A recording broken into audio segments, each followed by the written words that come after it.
Hola amigos, ¿qué tal? Stuart here from Spain Speaks with the Spain News Update. And as we know, the Spanish government came to an agreement yesterday with banks here in Spain to offer some relief to mortgage holders that might be doing it tough at the moment because of rising interest rates. But people are being warned to read the fine print. But more about that in just a moment. Firstly, a big thanks to all of the people that left comments on the last video. Lots of comments, lots of debate happening there as usual. Thanks to people that supported the channel by buying merchandise, and a big thanks to my patrons on Patreon for your ongoing support. Now, let's get into the news, and as I said, there is some relief in sight for some mortgage holders in this country. The government and the banks came to an agreement yesterday to extend the period of those repayments. But as we can read here, customers are being urged to read the fine print of that mortgage agreement. 34% lower repayments, but 72% more interest for extending credit. On paper, the government's mortgage agreement with banks will improve the treatment of vulnerable families in the face of the impact of the rise in the Euribor and the increase in prices. Depending on the profile of the households, some of the aid will include facilitating datation in payment or freezing repayments, but the small print of the measures may not be so attractive. Extending the term of a mortgage always makes it more expensive because the client ends up paying more interest. For an average mortgage in Spain, whose term is extended by 7 years, the total interest to be paid would increase by 72%, according to Callisto's calculations. That is, the person with the mortgage would end up paying €21,076 in interest compared to the initial €12,277, that is €8,798 more. So, fairly clear to see that this new mortgage relief package that was announced yesterday by the government will help people out in the short term, but they'll end up paying a lot more in interest. Because as we know, the banks are not here to lose money. You can lose money, I can lose money, but a good bank will rarely lose money. And if for some reason they do lose money, for example bad management, you and I as taxpayers will have to bail them out. So it's a win-win business for most banks. Now, as we know, drought this year in some parts of Spain is a serious problem, with some parts in the east of the country and the south of the country severely affected. As we can read here, Spain remains mired in drought despite the rains, the uneven water map and restrictions. The autumn rains have alleviated the ravages of the drought in part of the country, but the situation remains worrying in various parts of the south and northeast of the peninsula. In addition to the restrictions on water use that have just been extended to the entire metropolitan area of Barcelona, and the harsh reductions for agriculture and the irrigation campaign, the water shortage is causing limitations and even supply cuts in smaller municipalities, a significant reduction in hydroelectric power generation, and serious environmental impacts, such as the drying up of wetlands and fish mortality. And if we have a look at a map of mainland Spain, we can see the areas there in red that are currently in an emergency situation. So some bad news there for some parts of the country as far as drought is concerned. And if it doesn't rain soon in some of those areas, I can't imagine what next year's summer is going to look like. Now, anyone living here in Spain in either Madrid or Barcelona that has tried to find a long-term rental in recent years will know just how difficult it can be. And the reason why it's so difficult is fairly simple, because tourist rentals offer up to 300% more profitability than residential rentals in Madrid and Barcelona. In a little more than a decade, tourist housing in Spain has become a modality with almost as much weight as traditional accommodation formulas. In contrast to those who accuse this model of promoting overcrowding and the departure of the residential population from the most touristic areas, there are two main factors that explain this accelerated boom. Firstly, on the demand side, as it is a type of accommodation that in most cases is cheaper than a hotel. Secondly, on the supply side, since faced with the dilemma of whether to allocate a property to the traditional rental market or put it in the tourist rental market, the profitability of the latter far outweighs that of the former. So, fairly clear, landlords can get 300% more profitability on tourist flats than they can on traditional rentals. And why would they even be bothered with all of the possible problems that can arise from traditional renting? For example, people move in, pay a couple of months' rent, then stop paying, and it's very, very difficult to get them out. Now, Swiss bank Credit Suisse has predicted what it thinks Spain will look like in 2023. And as we can see here, inflation of 4.6%, Feijóo as president, and a very weak IBEX 35.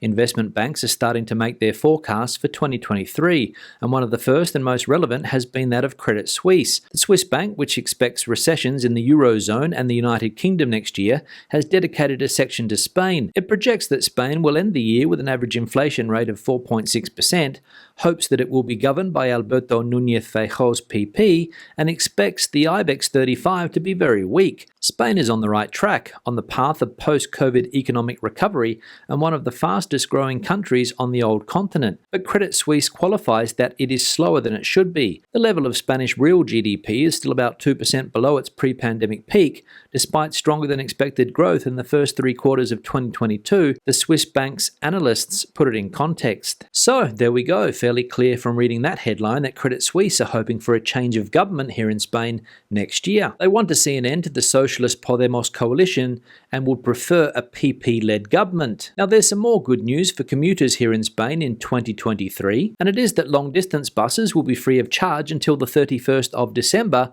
next year. Long-distance buses that form part of the state's concession network will be free of charge throughout 2023, as confirmed by the Minister for Transport, Mobility and Urban Agenda, Raquel Sánchez, during an appearance in the Congress of Deputies. This is a measure that has been in force since the 1st of September until the 31st of December, but is currently limited to a 50% discount on the price of season tickets for some bus routes for frequent passengers. The measure is aimed at companies that operate this type of state-owned bus routes throughout Spain and that had season tickets and multi-journey tickets before the measure came into force. Now let's have a look at some of the comments from previous videos. One here from Andres. Hey Stuart, I'm interested in this rare goat. Good excuse for a travel video to Murcia. Also, how about a goat cheese tasting session? Maybe a tapas tasting tour. Chipirones, moros fritos, sardines. Yeah, Andres, thanks for the comment, and I can definitely see myself traveling to a place like Murcia in the near future for a tapas tasting tour. I would love to try some of the local food in that area, and I would love to get to know the region of Murcia a little bit more. I was there around this time last year for a brief visit, and I liked what I saw. So a trip to the Murcia region, yes, but I can't guarantee I'll find any of those rare goats. One here from She Saves, he invests, they travel. Hey Stu, love your new setup. It looks really professional.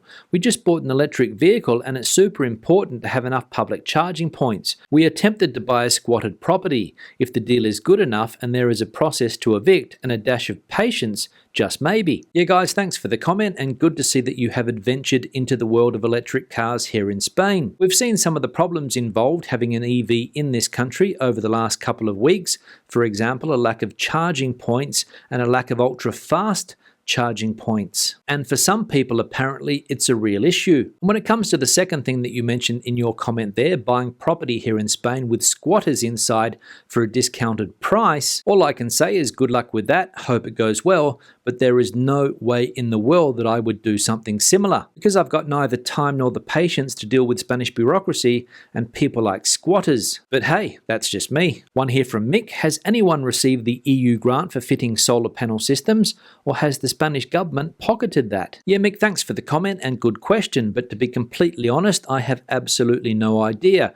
All I know is that where I live here in Madrid, lots of people have recently put solar panels on their roofs, so I imagine that they have received some type of subsidy from the government, but exactly how much I couldn't say. And another thing is, a lot of the times these subsidies don't go directly to the consumer, they go to the companies that install the solar panels on the roofs. You call them up, they come and give you a quote, and if you agree, they take care of all of the bureaucratic process for you. But I will open your question up to the community, and if anybody has received a grant for installing solar panels on their roofs recently, please let us know in the comment section below. One here from Jonathan, many of my students have trouble pronouncing the words mortgage and mortgages.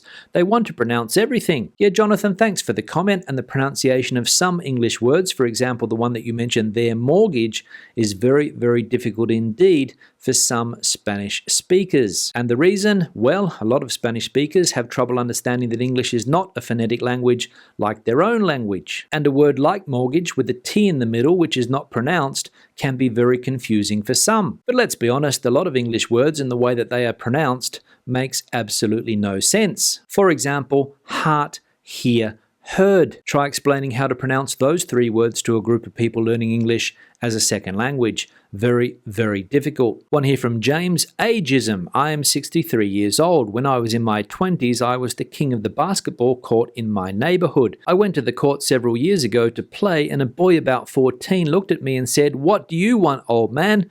I just turned around and went home.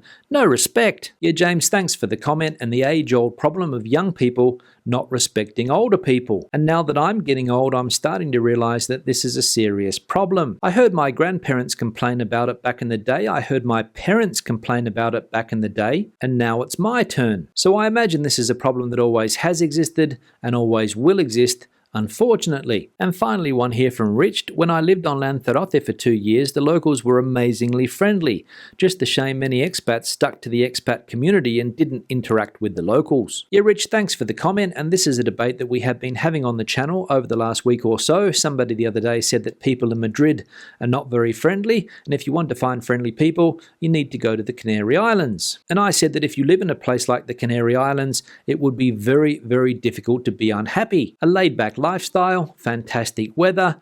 What more do you need? And with regard to the second part of your comment, where you say that a lot of foreign residents that move to places like the Canary Islands don't seem to mix with the locals, they prefer to stay in their expat communities. Unfortunately, it appears to be true a lot of the times. But it doesn't only happen here in Spain or the Canary Islands with German and English foreign residents, it happens in virtually every country in the world. In Australia, there's big Italian communities, there's big Greek communities, there's big Croatian communities, Chinese communities, Vietnamese communities. So it seems to happen everywhere, but why it happens, I don't really know. If you have any idea, please let me know in the comment section below. On that note, I'll wrap the video up. Questions and comments, please also leave them in that comment section. Debate the video out as you normally do. Give it a thumbs up if you liked it, thumbs down if you didn't. I'll see you in the next one. Hasta luego.